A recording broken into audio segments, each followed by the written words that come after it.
Hello, friends. This is Dave Hurwitz, executive editor at ClassicsToday.com, here with the 5 greatest Debussy conductors. This was a lot of fun to do because Debussy conductors come in very different flavors. I mean, there's strawberry and asparagus and squid. No, I'm just kidding, you know. I mean, seriously, you can do Debussy in a sensuous, foggy, impressionist, slurpy kind of way, which is actually the harder way to do it, quite frankly.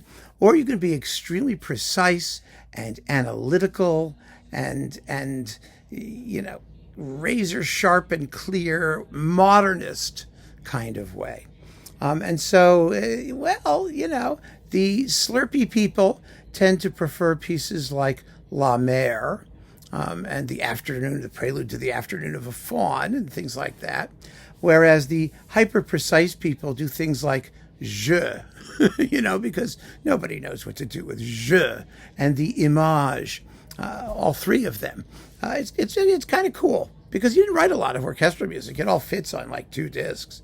So you've got a small gallery of works from which to choose, but they can be played very differently. So, first, Michael Tilson Thomas. Michael Tilson Thomas is actually a wonderful combination of sort of the sensual. He kind of leans to that, but precise enough so that it never degenerates into an impressionist fog. His Debussy is gorgeous. It always was. I mean, from his early Boston recording of the Image to his late San Francisco recording of the Image, and, you know, other things that he did, his La Mer, his Nocturnes for Sony. I mean, he's done Debussy throughout his whole life. He's never gotten quite the recognition that I think he deserves as a great Debussy conductor, probably because he's American and because, you know, he was sort of expected to do like, you know, Ives and Ruggles and Gershwin and stuff like that. But he is a wonderful conductor of French music. He didn't do enough of it. It's a shame. But his Debussy is absolutely gorgeous. So, yeah, he's number 1. Number 2, Ernest Ansermet, one of the analytical guys, for sure. He did a tremendous amount of Debussy. He did basically everything by Debussy that you could conduct. He even orchestrated some things, the 6 Epigraphes Antiques, that Debussy never wrote for orchestra so that he could conduct them. So he was heavily involved in the universe of Debussy. Of course, he knew Debussy. He was around back then. We are really lucky in that we have quite an assortment of conductors who were around when Debussy was around and who can be claimed, could be said to have transmitted an authentic Debussy tradition of performance, except that they're so different, some of them.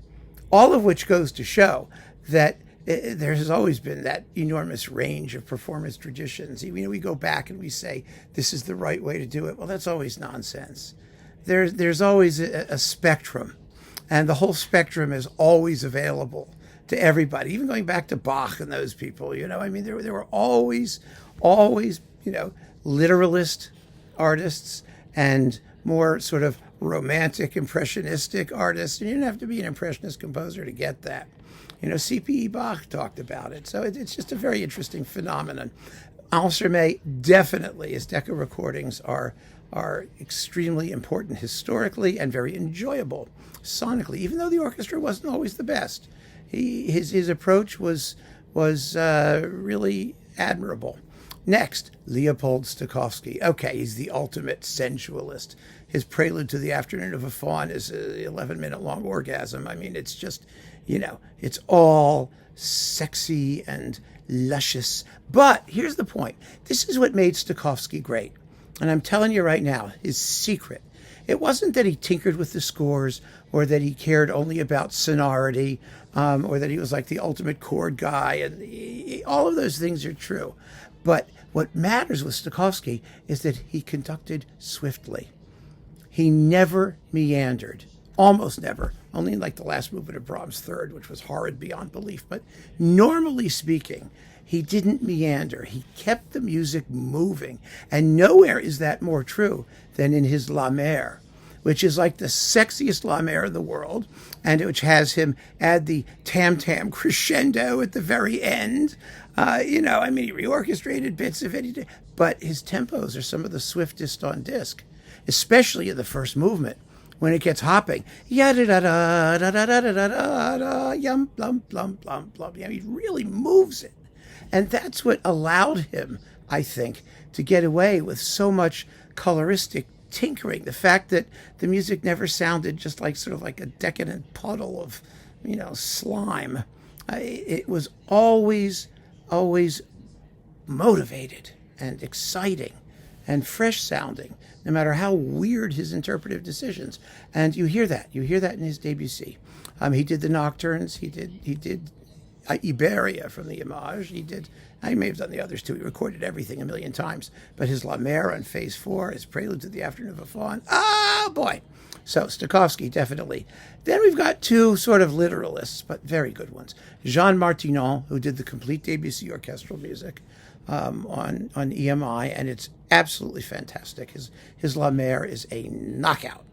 Absolutely. And you get everything else. You get all the stuff nobody cares about, like the Boîte à Joujou and Printemps, which I love particularly. He was a composer, and so he brought a composer's ear to his playing of the music, but also a good bit of warmth and character. It was really kind of lovely. And last but not least, Pierre Boulez. Boulez, of course, is sort of the ultimate analytical, and he did all the Debussy orchestral music twice. First for Sony, then for Deutsche Grammophon, with other things, sort of less well-known things brought in. His Cleveland Sony recording of the Image, I think, is the ne plus ultra when it comes to clarity and precision. His Iberia is such a joy to hear. Every click of the castanets and plink of the harp is just beautifully in place. It's wonderful and analytical and exciting all at the same time. And his Debussy, his Deutsche Grammophon remakes, also with Cleveland, were scarcely less good. His Image may not have been quite as laser sharp and focused, but his La Mer is absolutely stunning, and it's quite a bit better than his earlier Philharmonia recording, which was fast, but lacking in the detail. So he was a great Debussy conductor, no question about it. And we have plenty of recorded evidence of that. So that is my list. I can think of quite a few other conductors who belong on the list, such as this, and I'm very interested to get your selections as well. So keep on listening, friends. Thanks for joining me. Take care.